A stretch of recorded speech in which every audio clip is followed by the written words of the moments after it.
අපි හම්බ කරන සල්ලි වලින් අපි සතුටු වෙන්න ඕන පින්නතුනි ඉස්සරලා. අපි අපේ සැප සතුට තීරණය කරන්න ඕන කවුරු මතද? අපි මතද අනුන් මතද? ඔයත්තන්ට සතුටු කවුරු දැක්කොත්ද? ඒක අනුන්ම දකින්න එපේ. අපූර්වට හම්දුරුනේ ලක්ෂ 2යි 3යි නේ අර සෝපා සැටි ගෙනල්ලා අර කොළඹ පඩිපෙළවලු ඉඳන් බත් කනවා. වහලා දාලා විතරක් නෙමෙයි ඉඳ ගන්න පැත්ත පිටියට හේතු කරලා තියෙන්නේ. පොඩි උන් නගිනවා කියලා. මොකටද? ඔය සම්මත ජාතියක නර කැබිනට් එකේ තියෙන බඩු මුට්ටු ඇදලා බත් කාලා තියෙනවද බෙදාගෙන? නෑ මං කියනවා තටි පිගන් වීදුරු බෝල අහුවෙන මඩක් වේ ඇදලි අප්පල්ලේ කනවා මිසක්ක. නිකමඩක් කන්නේ නැහැ නෝ. ගෙදරට අඳින්නේ ගෙදර තියෙන හොඳම වැරහැල්ල වගේ අඳුම නෙමෙයිද? පින්නතුනේ. ඔයත් හරි අල්පේච්චයි.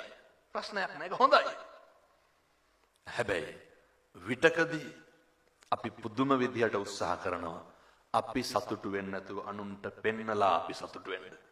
ඕක කවදාවත් ඉවර කරන්න බෑ. භෞතිකමය අතින් අපිට කියලා කරගන්න කිසි දෙයක් නැහැ. වරතරම් බට් ටිකක් තියෙන එක හොඳයි හදිසි දුකස් තියාගන්න. අපි කරන කියන දේවල් වලින් මේ අම්මලා තාත්තලා කවදා හරි ඔය තෝ කියලා කිව්වනම් කිව්වේ අපිටද අනුන්ටද? නම මේ කියන ගමන් හදවතට තට්ටුවක් දාලා බලන්න. කවදා හරි තෝ කියලා හරි කතා කරේ කාටද? අනුන්ට නෙමෙයිද? මේ පින්නතුන් කවදා හරි මෙව්වා ඉතින් හෙට ඉඳන් හැදෙන්න ඕන හොඳයි. ඒ කියන්නේ මේ නැත්තම් ඔය ඉඳගෙන ඉන්න එකේ තේරුමක් නැහැ. ඔය කටින් කුණුහරුපයක් නේ පරුස වචනයක් කිව්වනම් කිව්වේ කාටද? අපි අපිට කුණුහරුපෙන් බැනගෙන තියනවද? කාටද බැනලා තියෙන්නේ?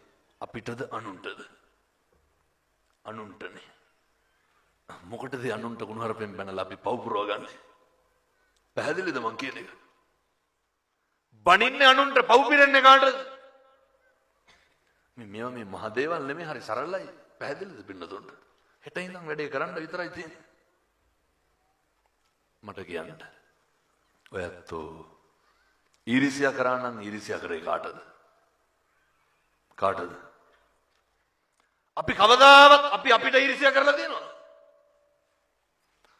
කාටද ඊර්ෂ්‍යා කරන්නේ? මොකටද පින්නතුනේ අනුන්ට ඊර්ෂ්‍යා කරන්නේ?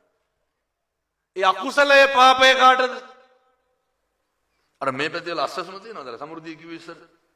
තියෙනව නේද? මරණව කවදා හරි ඔක ඉඳ බලන්නකො. හමුදුරනේ ගෙදර ළමයි මැද පෙරදිග රටට ගියොත් මොකෙක් හරි ගමේ පෙස්සන් ගහනවා. මොකේදද? මේ පැත්තෙලත් ඉන්නවද අර සුටුස් ගාලා 119 ගහන මිනිස්සු? මේ ගම් වල සමහර මිනිස්සු ඉන්නවා මිනිහා ඕක කරන්නේ රැකියාව විදියට.